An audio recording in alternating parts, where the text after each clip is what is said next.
Hello, everybody. Welcome to the ZEdu Podcast. My name is Andrew Banda and always be. Welcome to episode number 29. Is that correct? Yes. This is an episode that naikwatamo kopala, naikwatamo southern, naikwatamo lusaka. So, laka wa kopala. Yeah, today I am excited because I have a friend that I've known for some time, but she's coming here not as a friend, but of course, I'll use that to my advantage. Our guest today is a lawyer. I've always said that when a lawyer tells you that they love you, ask them what they mean.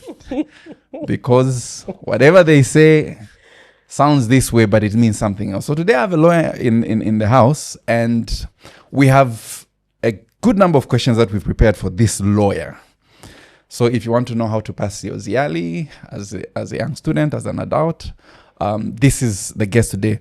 Our guest is on record to be a best student from Unilas in 2022. Yeah, and she's a mother and a professional. Without further ado, ladies and gentlemen, drum roll, please. We have in the house Muyanza Kayombo. Yeah, Shani. Bueno. Welcome to the ZedEdu Podcast. Yeah. Thank you so much. So I was doing some digging on you, Muyanza. And I hope you are as comfortable as you can be in your own home. Because I know you from way back, couple of days. So I'll start from, you grew up in Ndola. Yes, born in Ndola. Born and bred. And bred dish. Yeah, because I did my secondary school in Monze, Southern Province. But I was born, raised in Ndola. Itawa. And then later Kansenji. You know, people who live near the airport. The old airport. the old Ndola airport. I don't know what it was called back then. Yeah. Okay, and somebody did ask me to say I should ask you this question. So, in a family of how many? Family of 12. 12. Now okay. 11. We lost one. Oh, yes. Yeah. My condolences. So, 11. One question that came in is, who's older between you and Jacob? Jacob is my immediate young brother. He's an immediate young brother. He's a year and a half younger than me. Okay. Shout out to Mr. Jacob Hamanenga, the man himself. I think he's happy to hear me say that he's my young brother. Yeah. You know Muyanza. He's just taller than me, that's all. Okay. So I hope the person who asked me that question has their answer. Oh, I met you, I think in 2008. 2008, huh? I remember months of...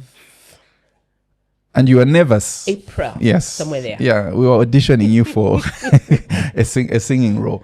But before that, primary school, Itawa Primary School. Okay. And then later to DC Shama Memorial School in Ndola. DC Shama. It used to be called Dilak High School, just near Modern. You know, when Modern came. Yes, Modern. Yes. They quite Modern, then there was Dilak High School. But then the name later changed to DC Shama, just per Broadway. Oh, okay. Yeah. So that's where I did my grade 2 to 7. To 7. Only grade 1. I only did grade 1 at Itawa Primary School. Okay. Then 2 to 7, DC Shama Memorial School. 8 to 9, Russangu Secondary School. You had Russangu Secondary? Nalimuti. Ndio mwadi abamano. Chiboti kulia mti. Mwadi abamano. No, T did GMD. Yeah. Okay. Yeah. Okay. Then 10 to part of grade 9, I left Ndola. Went to live with my sister, Mazapoka. Okay. Then 10 to 12, Russangu Secondary School. So if we talk about your Rusangu years, what necessitated you to move is you were living with your sister? Yes, in Mazapoka. Then when I reached my grade 9, Petronella. Petronella? In Mazapoka? Okay, I think I've been there once. She's not in Kafiwe? Yeah. Oh, perfect. But at the time, she was living in Mazapoka. So that's where I wrote my grade 9 in Mazapoka. At a local school. Then I decided, my guardians then decided to take me to boarding school. And that's how I found myself at Rusangu. Okay, so I have a lot of have questions about Rusangu. Yeah, because I hope no one from GE is watching this. No, they're going they to have watch a lot this to one. say about Rusangu. Yeah. Rusanguans, I call you people. Let's go about Rusangu. I was doing some digging and I came out. You're going to explain. I'll say a term and you're going to explain it. Cargo. Cargo, what you? Shkale, but I think it has to be. What did you call cargo? Cargo. Yes, but cargo was the hard stuff that remains after cooking shima. Yes. Now I remember. And you people loved it. It had to do with shima somehow. Yes. What about kuist? Yeah. My. Are you sure you want me? I want to know if you're truly from Rusangu. Yes, I am, and I know kuist. Goodness, Leandro, and everyone else. Please bear with me. Yes. Okay. And them. Okay. East was some nearby bush. Okay. Where some people used to go and do some business there when the ablution blocks were not working. Okay, so an alternative. Okay. Yes. Was what about inters? Inters, short for entertainment. For entertainment. We used to have entertainment on some Saturday evenings. So we would watch a movie and sometimes anything, but mostly TV. Okay. That was inters. Okay, and of course a common one, dingo. Dingo dining. Okay. What about dicting? Dicting? I remember all these things. You remember them? But that doesn't mean I was a bad pew. Okay. Dicting was a girl and a boy in a relationship hanging out. So okay. So they have gone dicting or they are dicting. Okay. So it was an offense, by the way, punishable. It was a punishable offense. Yeah. Okay. So to all Rusangu people, you have one of you in here. Yeah. The year is 2002. Yeah. History has it, and you were at Rusangu that time. History has it that one of the, I think, the most coordinated school riots in the history of schools in Zambia. Failed you with this information. No, I remember, and I have details that you walked in your night dress from Rusangu to Monzeta. Story many years ago. My goodness. Yes. So, what was that riot about? That riot that was in 2002. Indeed, I was in grade 12 that year. So, goes. We lost a teacher that year. He was loved. He was a very popular teacher. Okay. I forget the name. What subject was he teaching? Can't remember. Okay. But I remember that he was our boarding master at the time. He wasn't teaching any subject at the time, but he was our boarding master, I think.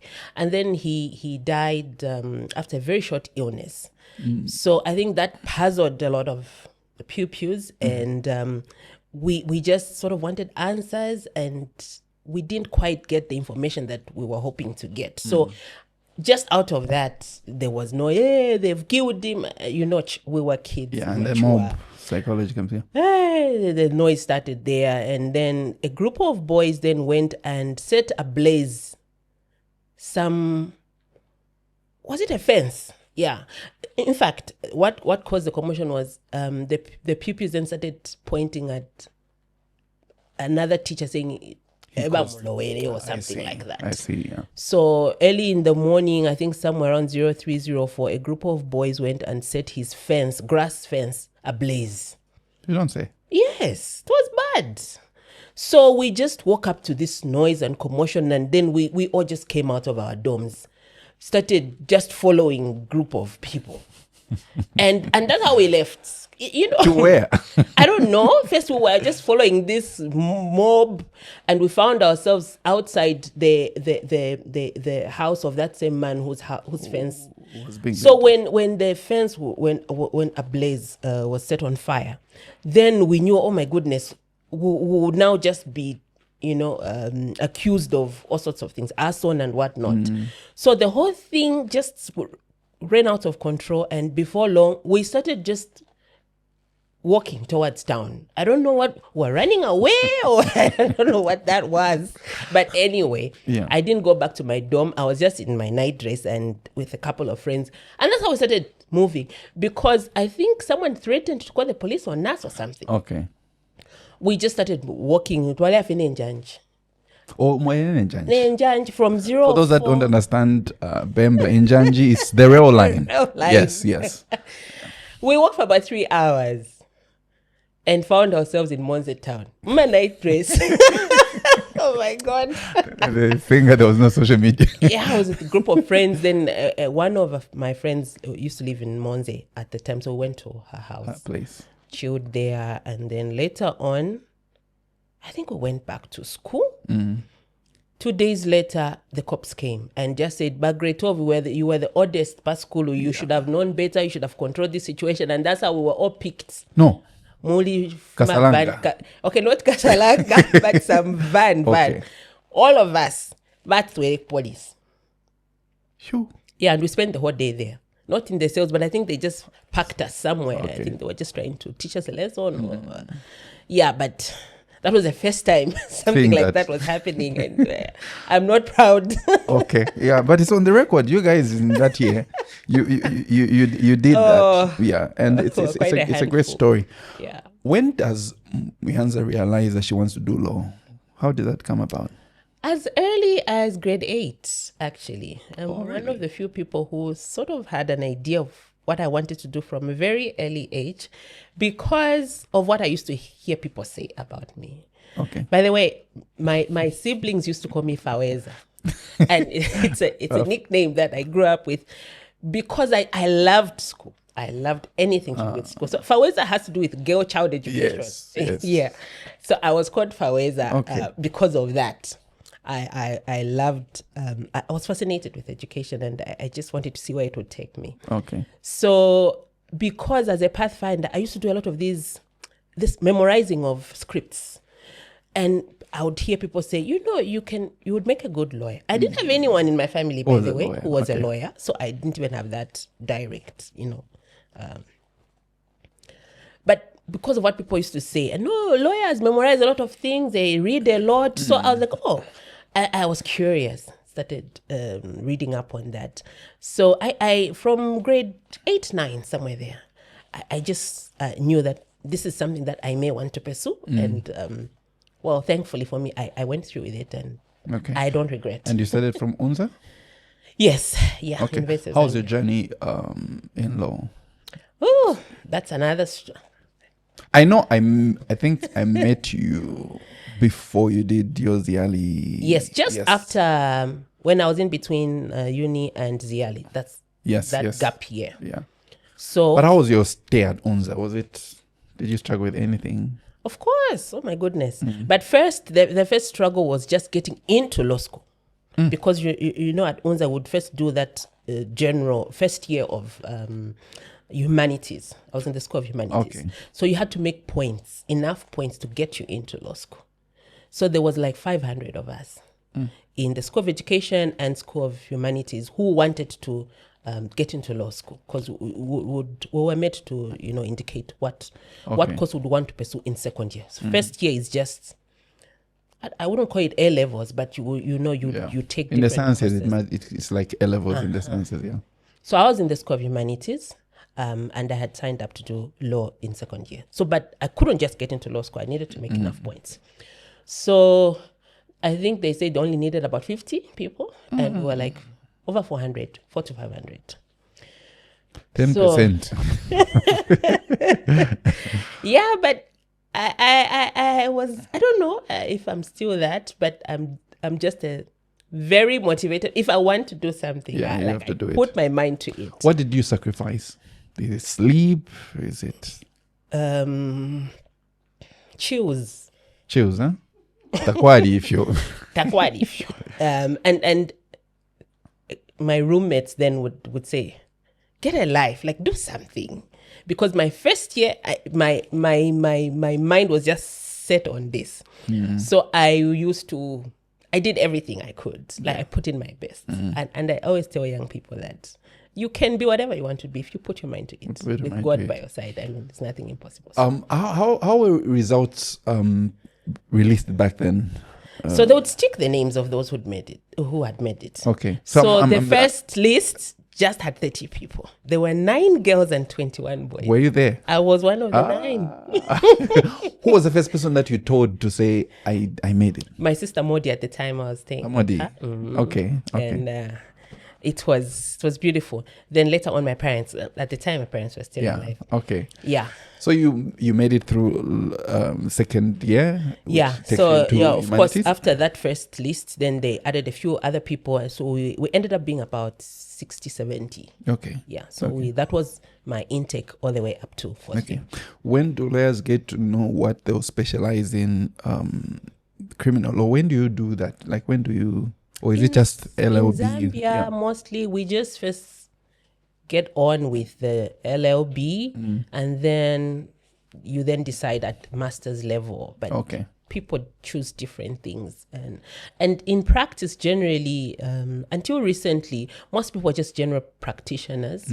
But over the years, I've seen quite some, and it's a good thing for people to specialize.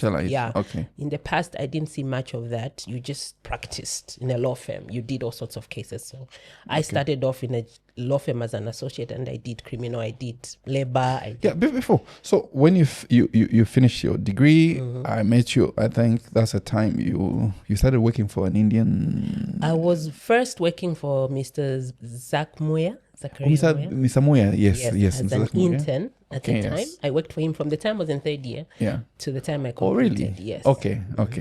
Then a year after I was admitted to the bar, I joined Abba Patel. Abba Patel is now a judge of the Supreme Court. But then she was running a law firm in Ndola. Yeah. Yeah, that I remember. But I remember you being stressed whilst you were doing your ZIALE. ZIALE thing. In fact, I think Naripena. Muyanza mishishi. Ask Mofianda share. Yeah, because I remember they did express concern when Muyanza, I think that I know what they sana. Look, I told you that for now, in fact, I'll do it. I would do it. So ZIALE was stressful, and there were a lot of stories of people failing. And then, I don't know, I'm not too sure now, but they used to send people on 5-year bans if you fail 3 times. Oh, They so you send failed you 3 on times, You go on a 5-year ban. never to come and write. You can come back after 5. But I mean, that was just so scary. Okay. Now, finish your thought. Yeah, so when I finally enrolled at ZIALE, samba kufe bwino fere nombe ya samba. Oh my goodness. It was hectic. Okay. But yeah, I had to do my best, and what made it was I didn't have sponsors. Okay? Yes, I remember that. So I had to find sponsorship, and the people that sponsored me Were employers at then. were my employer, and then another lawyer who then just saw potential and decided to take a risk. So I was not going to disappoint those people. I needed to put in my best because I was just being sponsored by well-wishers, basically. So, Okay. yeah. Question. Is ZIALE tough? Or nini fe baratinya fiat? Likosa kodia. Okay. 2 things about ZIALE. One, fingi. How many courses do you take, or are you taking? It's been, is it 15, 16 years since about I left? Yeah. But I took 11 courses. 11. Okay? Yeah, 11 courses. And each lecturer had their own style of teaching or how they expect you to respond to questions. So I say 2 things. First, fingi. It's a lot. Secondly, it's not theory. It's not like you're memorizing an essay, Undi Kingdom, then you reproduce it. Yes, No. on paper. So you do that at campus, undergrad, where you are taught all these theories, what tort is, what labor law is, and what criminal or whatever. But when you're at ZIALE, you now need to apply it, to apply what you've learned to real life situations. Okay. So it's not about the length of what you have written. I did but 10 pages. No, nobody's interested in that. They want to see you applying the legal principles to real life situations, giving solutions to real life problems. So that defeats the notion that people think lawyers, they just fiakuswatila fie. I can give you an example of my criminal law lecturer at the time, Judge Mchenga. His questions would be 2 pages. A question. He's saying a lot of things in there. You have to pick out, because that's what happens in real life. Someone will come to you with a problem and they'll say a lot of things. Okay, you have to decipher from that information what are the issues here. I see. What are the issues here? So your answer could even be half a page. But it's about you picking out and applying. What are the relevant things here and how do you address this? There are a lot of irrelevance in there. There are a lot of things that are not even making sense, but you have to pick out. So for me, that's how I found ZIALE. It was about being practical, properly applying legal principles to those scenarios, and then drafting the relevant documents that you have to draft. Yeah, so that's how I can summarize. And then you also just being dedicated. Okay. Because it's a lot. Yeah. I can imagine. Okay. What's the misconception about lawyers, if there are any that you know of? Or about law? One of the biggest misconceptions, and my mother was worried about that because she was worried that I was just going to be defending criminals. That lawyers just twist everything to get criminals out and stuff like that. But there's just so much that one can do with a law degree. So if somebody studies law, because I'm also thinking, what I used to think about lawyers is, you have to twist every fact. You understand that? And I'm thinking, if you become a lawyer, you're going to be in a court of law. Not all. That was my thinking then if I think about it. And if there's a young person who is watching this and they are thinking, I think I can become a lawyer, what are the possibilities of what one who studies law can do? Quite a lot. Law is not always about someone being in court. So there are people like me who enjoyed litigation. I enjoyed being in court. Although I don't for do the that. For the sake of my is practicing law in court, defending or prosecuting or handling matters and going to court. Oh, you enjoyed that? Yes, I did. Especially when I was with NPA, criminal law. I loved it, and I miss it sometimes. So there's you can practice law. You can be a litigation advocate where you're probably an associate or a partner in a law firm and you handle cases. You go to court. You can do criminal. There are lawyers who are just good at criminal law. They are defense lawyers. They represent the big fish in the society, and that we need them as well. You could be a prosecutor. You don't do defense lawyers, and I did that for 4 years at NPA. So I was a state advocate. You are basically you are paid by the government to handle criminal cases, prosecute cases. So you're the people that will say, is it not a prosecutor? Yes. Okay. So the police do their work. If an offense has been committed, say something has happened, the police do their work. If they find enough evidence to prosecute this particular person, they hand over their file to us to handle the prosecution now. So we would only handle capital offenses, not misdemeanors, because those smaller offenses you go to the magistrate court. We would handle criminal cases in the high court, murders, aggravated robberies, and so on. I don't know if it's okay for you. Did you ever handle cases that dealt with maybe sexual abuse of children? Did you ever come across those? Yes, although I didn't, because I didn't think I had the grace or the strength to deal with those. But I have a number of colleagues who handled those. I dealt mainly with other capital offenses like murders, prosecuting murders, aggravated robberies, infanticide, and so on. What is So in the murder cases that you dealt with, who kills who more? Men killing women or women killing men? Or is it equal? It's equal. It really just depends on the offenses that you're dealing with. But yeah. Okay. Although there are more males in the remand prisons than females generally. Did you ever have a case or cases where you felt this could have been prevented? Maybe had this person decided to do something about it? Yes or no? Yes. Why do you think that they didn't do anything about it?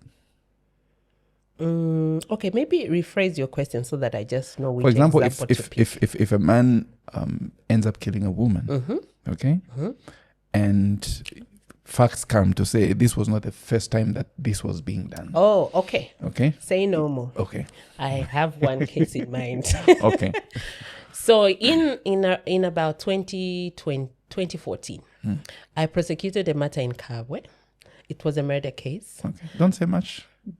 I hope it's... Well, it's in the public domain. Thank you. Yeah. Yeah, I And don't want to... the public records, don't worry. So it was a murder case. This gentleman who I was prosecuting, my colleague and I were prosecuting this man. He had his own lawyers. We were representing the state. So you know how it's the people versus Andrew Bando. So the people, we are the people, representing the people as prosecutors. So we were prosecuting this gentleman who killed a 2-year-old boy, stepchild. Okay, he had been. We learned that he had been convicted of murder some years back. Different offense. I think he had murdered. He was accused of murdering his workmate or something like that. Okay. So he served, but I think he was pardoned or something like that. So then, when he left prison, he reunited with his wife. Okay. With whom they had separated while he was in prison. She had fallen pregnant by another man while he was in prison. Okay. And somehow they reconciled after he came out. So they had about 3 children, and then there was a small boy who the wife had conceived when they were on separation. Yeah. And I think he had given her the impression that he had forgiven her or that they could still get back together, but I think he still had anger in him. And so he planned, it was a whole plan to kill this child. Like he planned it? Yes. But I think from the facts of that case, which I will not go into detail with, the woman knew that this man had been convicted of murder before.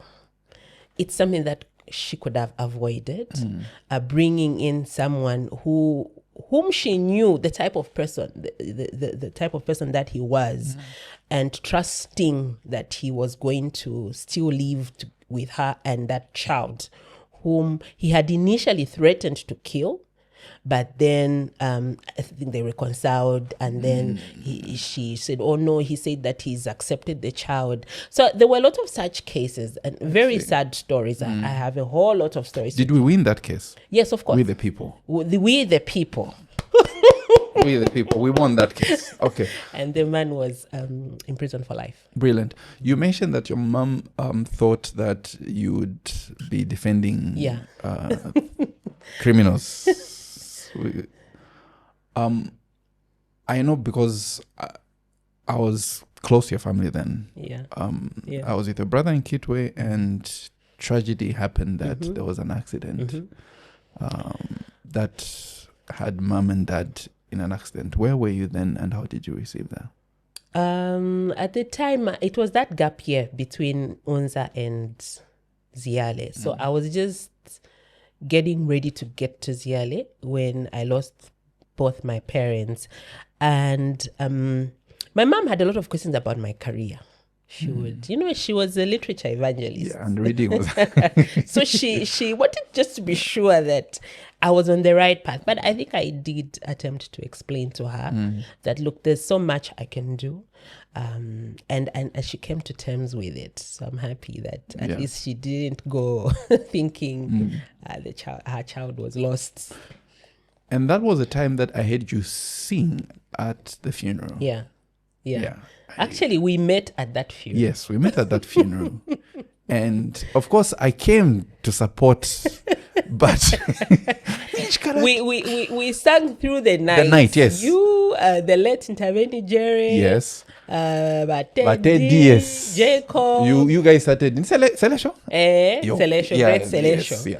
So there was about 8 or so, and we sang through the night. Yeah. And I was and you were watching. one of those. This is a great voice here. She can sing. Like, well, sing. I don't know anymore. Yeah, she can sing. How's the journey? And I'm asking this because I spent time with your brother, and I came to lose my parents later on. Yeah. And I don't think I really understood what he was going through because I had my parents. You understand that? How was the journey of making great milestones in life? Your ZIALE after. Yeah. Yes. Wow. How was that journey? How was that journey like? It was tough. For starters, I think I was the first of my parents' children to get to university. So they had a lot of expectations. They were so proud of, and I really wanted to make them proud and get to spoil them one day. Now, just when I was going to my final leg of my education to get that practice certificate, then I lost both of them. Yeah. So for a couple of months, I admit now, I think when I look back, I was actually depressed. I was depressed for an entire year. The whole time I was at ZIALE, I was mourning. So I had to juggle with school. And then I had just lost both my parents. And sometimes I would lose that steam. You know, I told you I'm generally a very ambitious person if I want something. But sometimes I'd find myself, so what is this all for? Like, I'm putting in all this energy for what? Remember, at that time, I'm single. It's not like I have a husband or kids. Just you and my P1 at the time were my parents. And I lost both of them. So I was very depressed, but I had a few friends that, you know, I would speak to. Mofia was one of them. Oh, okay. Yeah. She would really just let me vent. And that's the time I met Chinyanta, actually, that same period. So he happened to be the other person. I would really just vent. And I thank them because they really just let me, would go on dates with my current husband now. And could date Pia Pedefil. I would just become so emotional. And he would just let me. I wish he was here to ask him. Just let me cry and then I date you up. And then take me back home and then we'll try again next time. Okay. Yeah, but it was quite hard, in short. But I think God is faithful. God is gracious. One day at a time. I didn't really imagine myself even talking about this like this. But God is faithful and he just pulled me through. I found other reasons to continue the journey, to pull through, and And you know the song by, is it Luther Vandross? If I could take... Yeah. If you could make one wish or if you could do one thing for your parents with what you have and who you are right now, what would it be? It's hard to choose one because there are a lot. Okay. What would you do? Okay, you can line them up if you think about it. First, I would really be dumping my kids with them a lot. Yeah, because sometimes you just want to relax and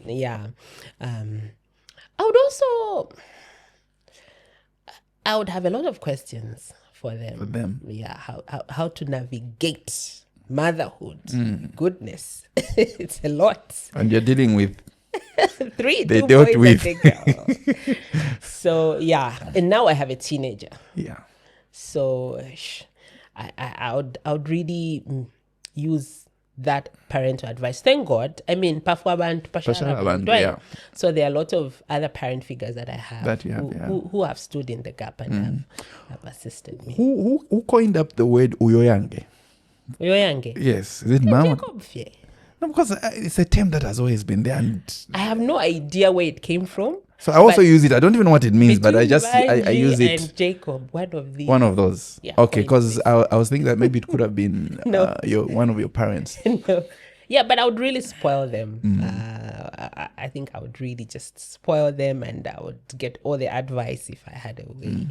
Yeah, basically. To somebody who has both their parents right now and they're watching, what would your advice be to them? Do they wait until they have all the money, or No, please don't. Spoil them as much as possible, and your camera is up? do what you have to do. Because for me, it was such a shocker. We were planning my sister's wedding. At the time, I lost both my parents. It was the last thing on my mind. So you just never know when is your last time with them. So seize every opportunity. And I know parents sometimes can be a lot, especially as they grow older, my demands, their way, complaints. But just find a way, because it's not things, hey? It's not things. And I know you understand where I'm coming from. We're in the same shoes. But yeah, I mean, spoil them, treasure them, tell them how much you love them as much as possible. Get all the advice that you can from them. Learn from their experiences. There are a lot of things that only make sense when you are married and have kids. Then you now start, maybe that's what mom used to. Yeah, I personally, I used to hear mom pray for us a lot in the night. Yes. And I know there are a lot of things that are happening to me now that are answers to her prayers many, many years ago. So it would be interesting if she were alive for me to just, so what was going on in you? She would pray for us in the night, and sometimes I would hear in my sleep, I would hear her pray for us. And those are the treasured moments that you just spend as much time as you can, love them, spoil them. Yeah. Okay. Did you ever lose a case in your prosecution job as a prosecutor? As a prosecutor? Did you ever lose a case on behalf of us, the people? Yeah, although it wasn't really losing. We just discontinued the case. Okay. We entered the Nole. You entered the Nole. I can't quite think of particular case off cuff, but we what would happen then is when you realize that the evidence that you have is insufficient. Okay. So you clearly know, you see that, okay. Yeah, sometimes as you are beginning, because you read the depositions, the statements by the witnesses, you interview them. Some things you realize that just by looking at the file, you don't get as much information as you do when you now interview them one-on-one. Okay. So there would be cases where you then realize that, look, I think our case is not watertight. Maybe it's not murder, but manslaughter. So then you reduce to the appropriate charge. Okay. Or the case is just not making sense. The evidence is insufficient. You just discontinue it. So there were such cases where we would discontinue, would enter and all. And sometimes someone would even be acquitted. But it would not be very shocking most of the times, because you are seeing the case as it is unfolding, that it's not a very watertight. But how do you get to feel if, from where you're standing, you can see that this person is guilty, but because of insufficient evidence, they get to walk? How does it make you feel? I know, I sound cold, but it has happened. I mean, at the end of the day, the evidence is what the court goes by. So it means then that we didn't do a good job in investigations, because most cases are lost at investigation stage. Okay. You really can't manufacture evidence, even when your instincts tells you that, okay, this person could be guilty, but I mean, you go with the evidence that you have. So such things happen. Okay. So I there's a show that I like to watch. Is it the Lincoln Lawyer? I don't know if you've seen I've it. watched a few episodes. And why I bring it up is, I think for us, we know more of how law is practiced in the US because of media or TV than Kono. So I can tell you in the US, you have, of course, the defense, you have a prosecution team, and there's a jury there, then there's a judge, and this one stands and they give those nice flamboyant statements. Opening statements. Exactly. Do we do opening statements like that? We don't have a jury either. Okay, yes, that yes. So who's there? Who's listening?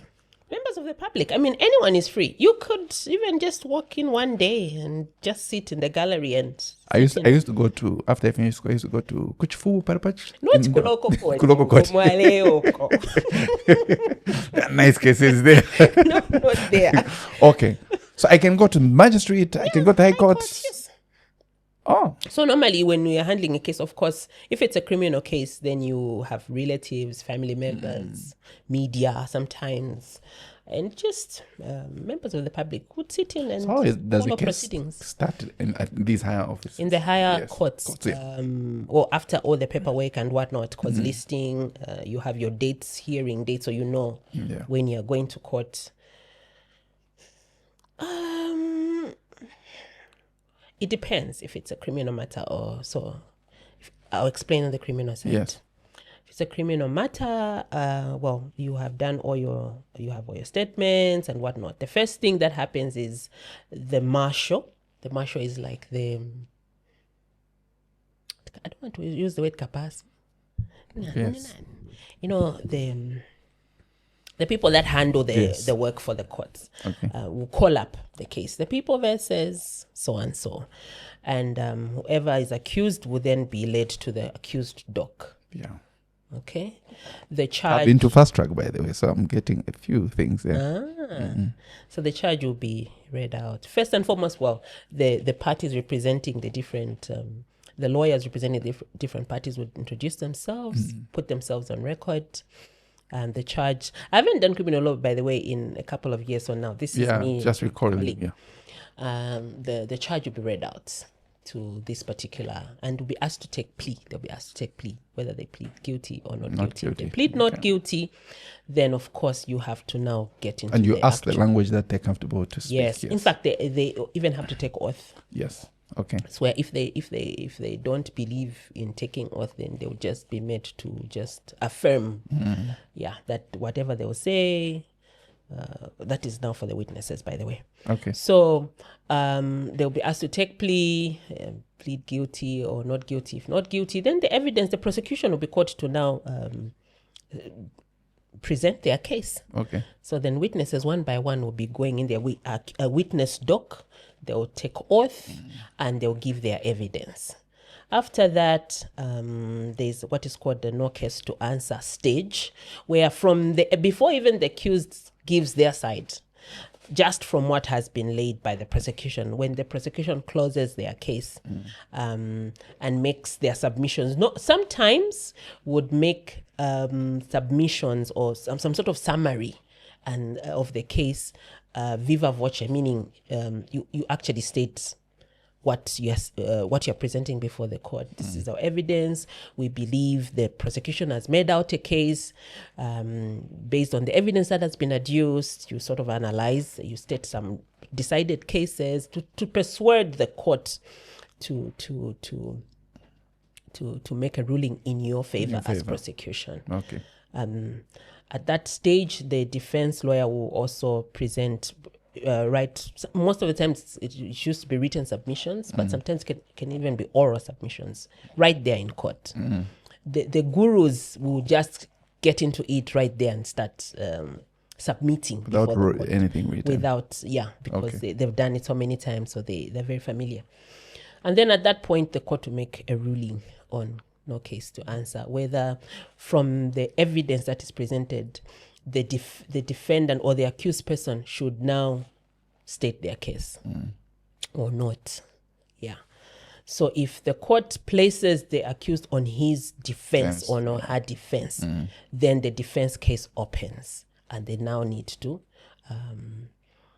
state their case. If the evidence, the prosecution evidence is very weak, at that point, the court can then just quit without even having to hear. That's brilliant. Do you ever miss that? Because I've seen you explain. I do. I told you that I'm. But do you intend to go back?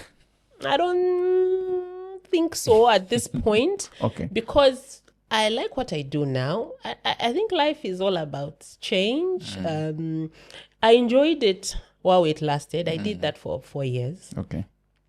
Now I'm in the pension industry, and I'm in the corporate world. In the corporate world. And I think I have found my niche. So I can prosecute or defend the case without much trouble because I've done that.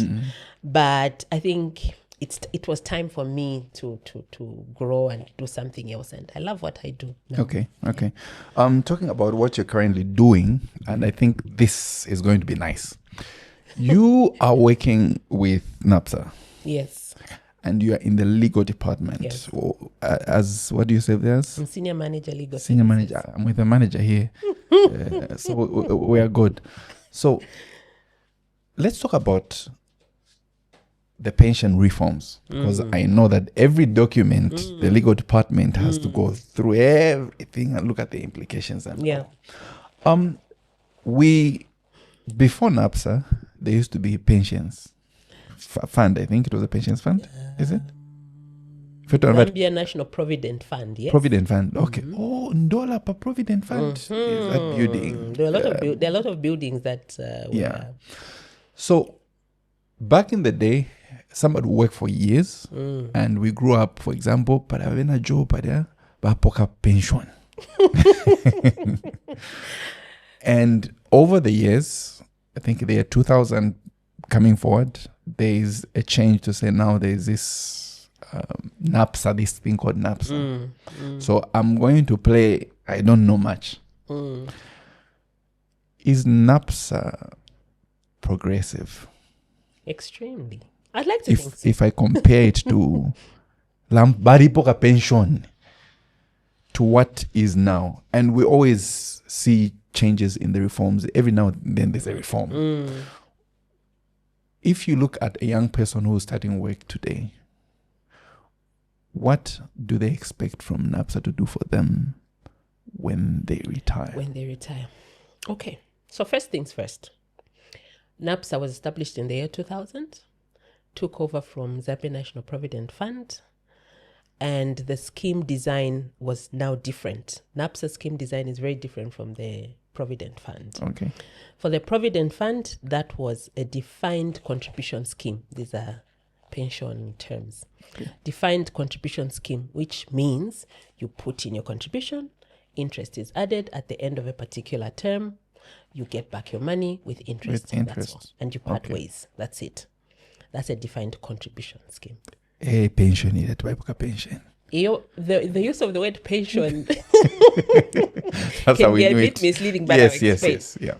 So when NAPSA came in, it was now this was a new scheme, defined benefit scheme. A defined benefit scheme is different from a defined contribution scheme. Okay. The primary benefit payable under NAPSA is a monthly pension, which is the 1 year. When you were saying pension, you were referring to a lump sum. A lump sum. Yes. When 1 million you go your way. You go your way, yes. NAPSA, the primary benefit given under NAPSA is a monthly pension. It is not a lump sum. Okay. That benefit or computation of the benefit payable is defined by a formula which is in the law. Okay. So the law has prescribed how to compute a pension. So that computation has different factors embedded in it. Your years of service and so on and so forth. What does my income bracket also matter? Yes. To that so effect? it's an average income. They take into account your average income, and it's used in the computation of the benefit. So who calculates this? Is it NAPSA, or I can calculate? Like I said, the formulas are embedded in the law, and you can find the law. It's public. It's public. Okay, it's a public document. Okay. Yeah.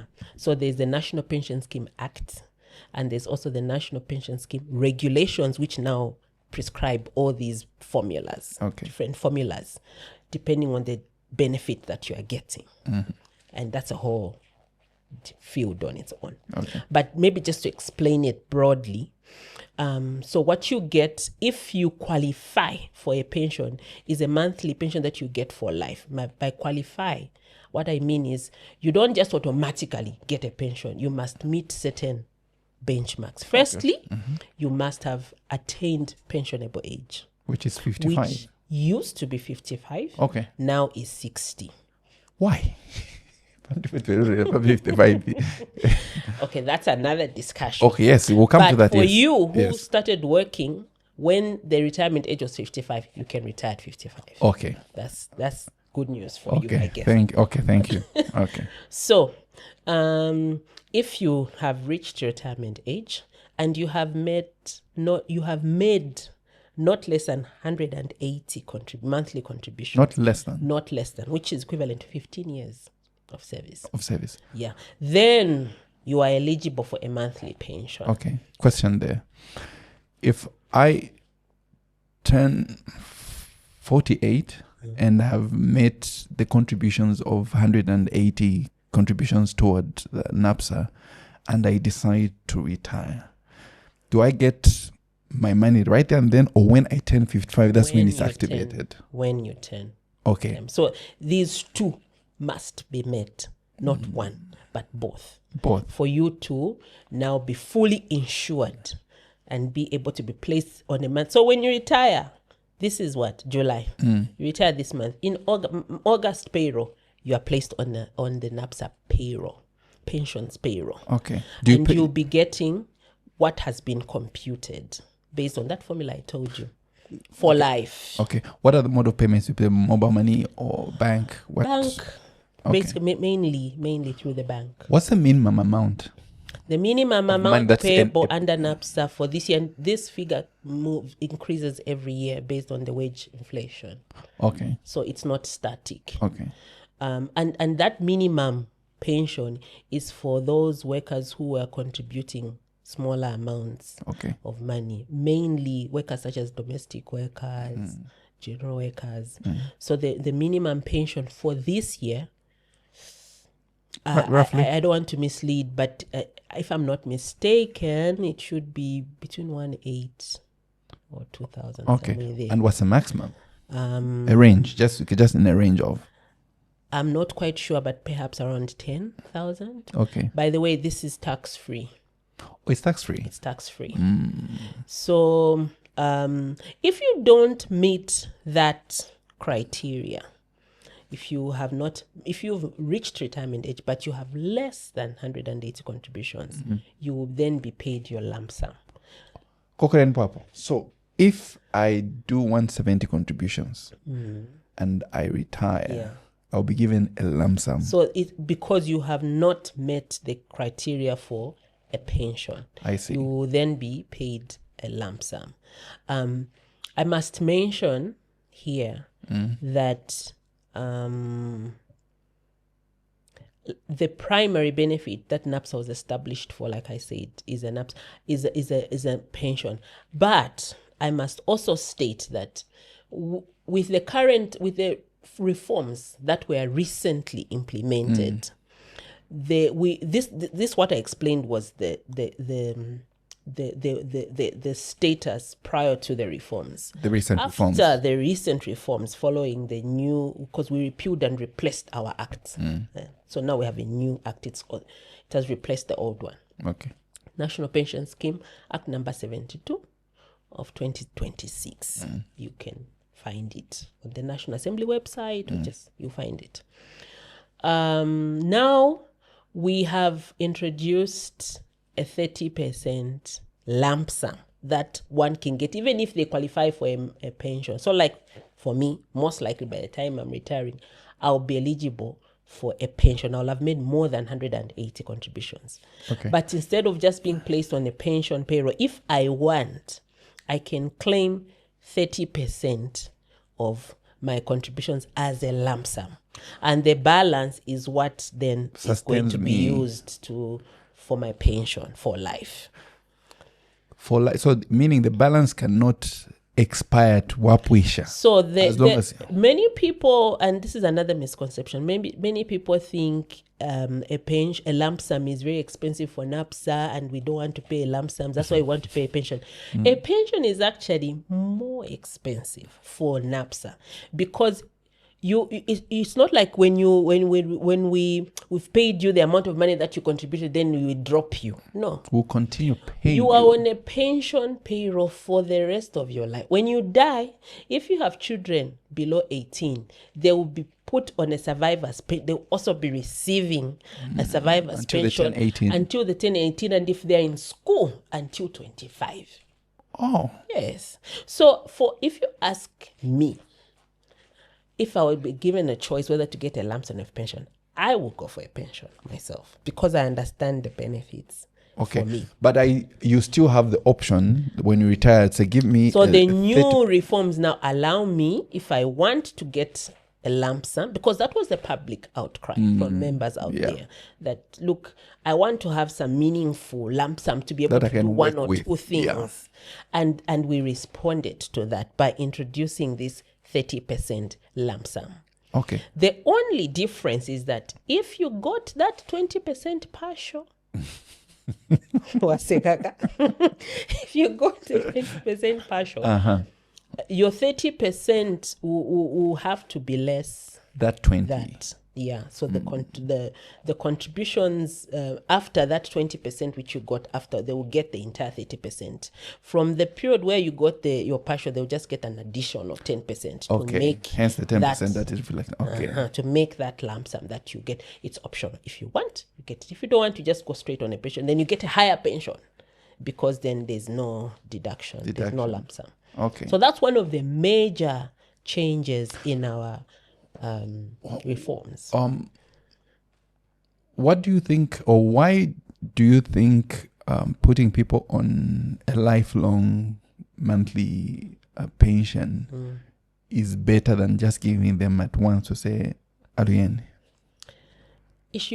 We have different needs as people.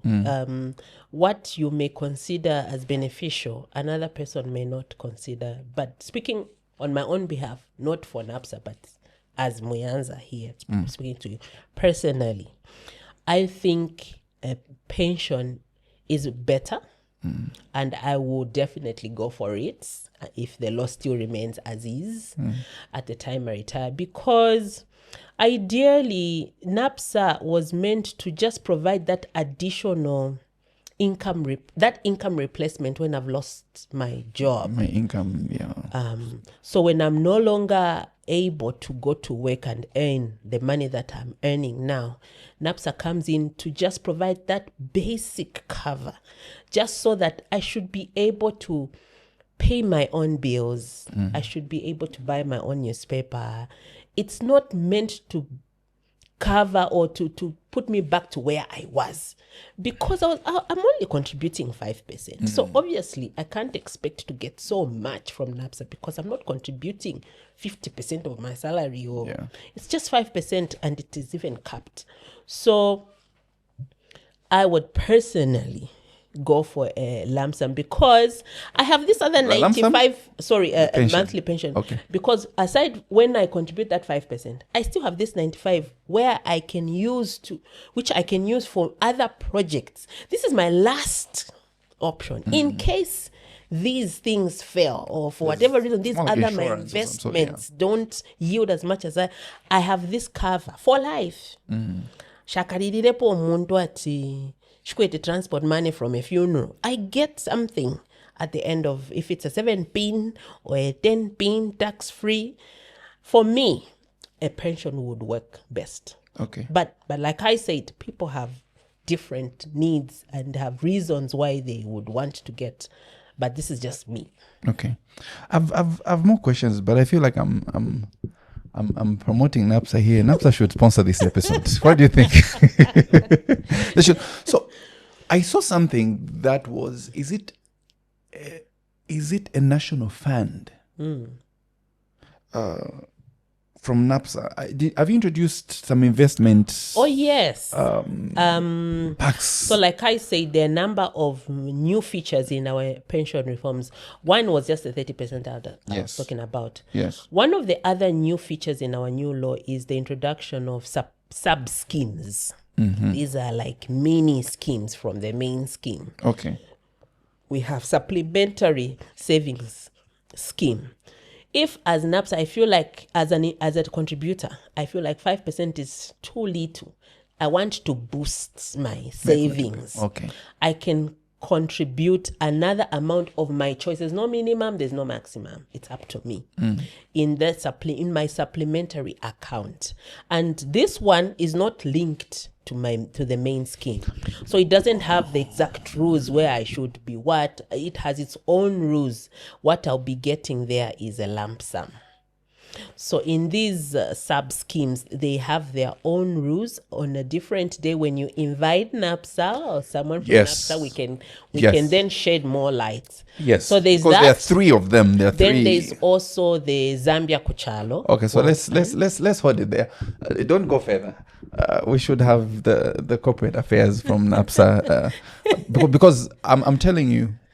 We need to have this information because from your explanation it's also helping me as an employer because it's also there's that other side as well which is very important. We're not going to talk for long. I think we're almost ending here. Muyanza, if you were to make one change with regards to education in Zambia, with the low background that you have, what would you like to change or see change?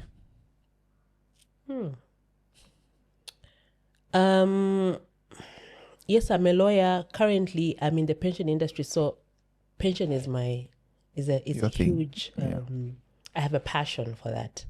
I would love education on pensions and savings to be embedded in our education system so that the culture of savings and planning for retirement can begin much earlier. A lot of people only become interested in NAPSA or pensions or retirement issues when they are well advanced in age. But if only we could introduce this aspect at even primary, if possible, level, or even secondary level, secondary school level, I think it will go a long way in just embedding this culture of savings and plannings.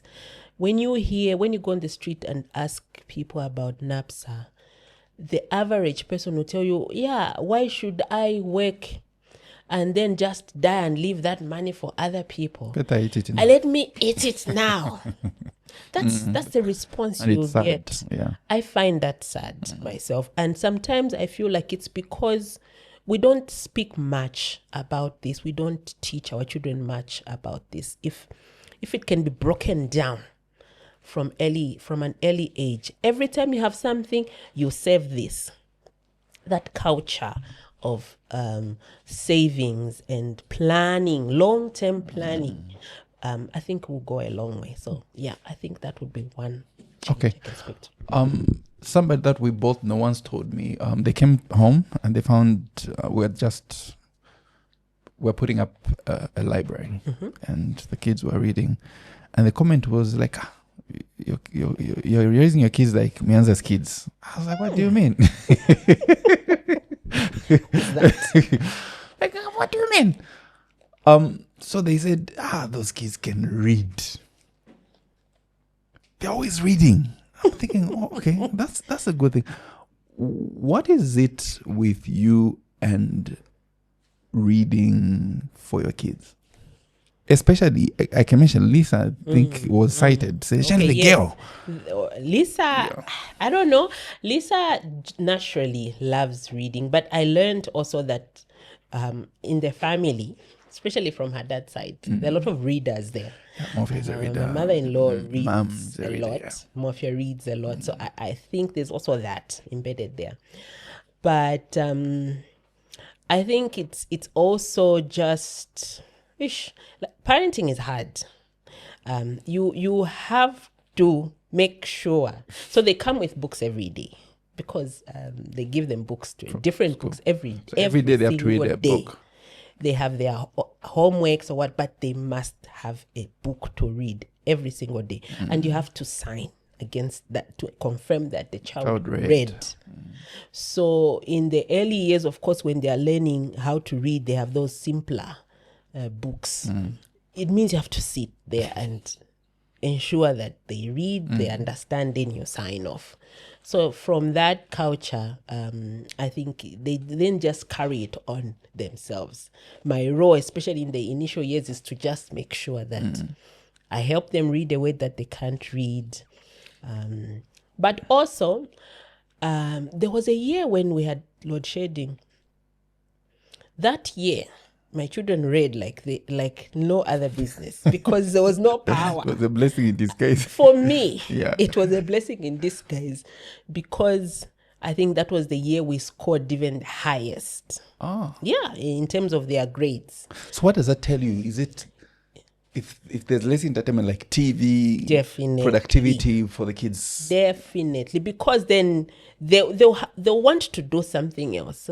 So Lisa would read her book. When she's tired of reading, she would play with the books. Become her pupils. She starts speaking to them like she would do. The books were her toys.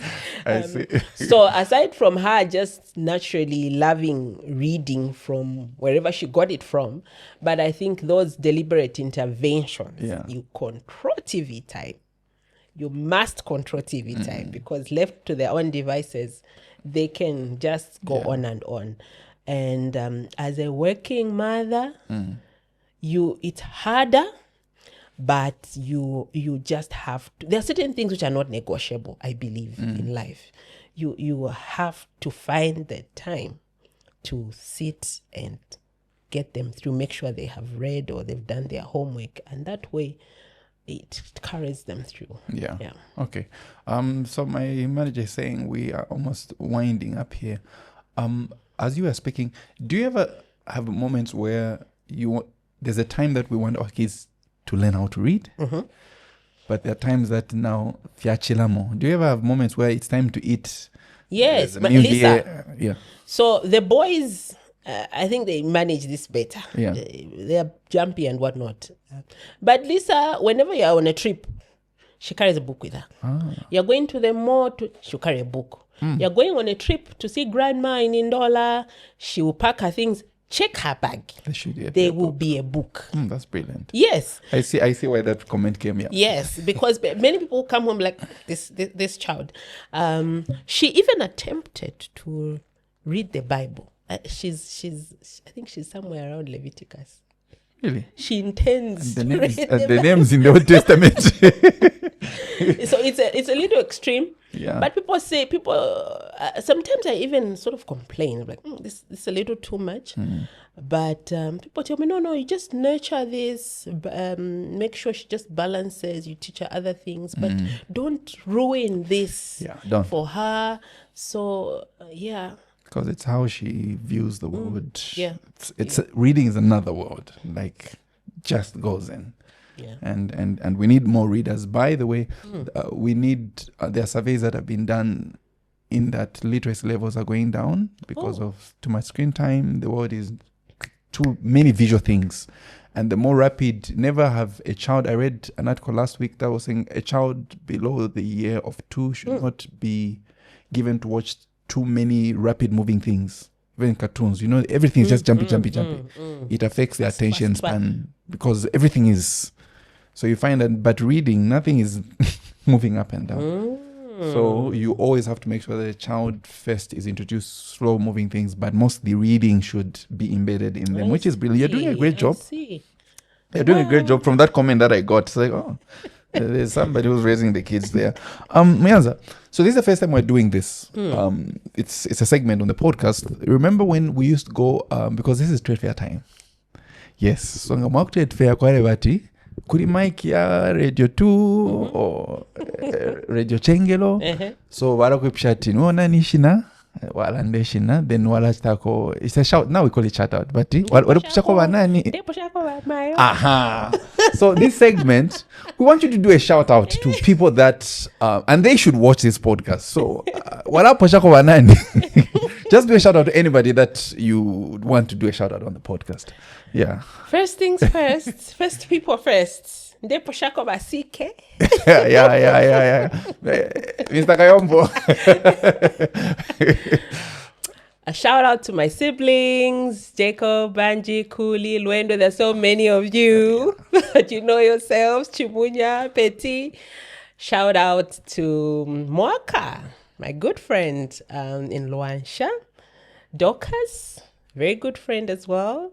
Chansa Chilima Mulando. Chansa, yes, I know Chansa. Yes. She's in Kitwe. She's here in Lusaka. Oh, she's now in Lusaka. Okay, let me keep quiet. Shout out to my singing buddies, the God's envoys, each one of you. I love you so much. If you were to mention one name, which one would it be? Balanjpe. Exactly, that's the point. Just one. Because I want to set the light that WhatsApp group. Yes, just one name. Andy, please don't do this to me. Just one. I won't survive. I beg you. Okay, you will survive. Yes, just one. Okay, can I save a soprano? At least. Okay. At least okay, that's soprano. fair. That's fair. Close to my heart. Yeah, that's fair. Yeah. Okay, that's your list.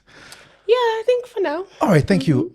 Look in that camera and please just give us your personal belief about why education is important, because this is a platform where we want to talk everything education for Zambia and beyond. Education is an equalizer. I always say that. Education is an equalizer. You must just put your mind to it. It doesn't matter your circumstances. If you have the right attitude, you put in the hard work, trust me, you will make it. And education will be your mother. Education will be your father, it will be your guide, it will take care of you. So you must invest in it. Yeah. I like that. First time I'm hearing that education is going to be your mother, your father, and your guardian. Yeah. Well, you heard it not from me, but from Muyanza Kayombo, who's a lawyer, a mother, a manager at NAPSA. I just found out that today, and that means something. But Muyanza, thank you very much for finding the time for coming on this platform. Please make sure you subscribe if you haven't. Subscribe to the channel. And let the entire gang of the Sopranos and the Autos, I love you too, and the family support us. I've enjoyed this conversation. I think we talk business in Coco and all those things, music, but just to sit and talk about your professional life. I believe you're in the right space. You moved when you started talking about pensions. Yeah, I noticed the body language change, but thank you very much for making this possible. Until next time, remember the education agenda continues.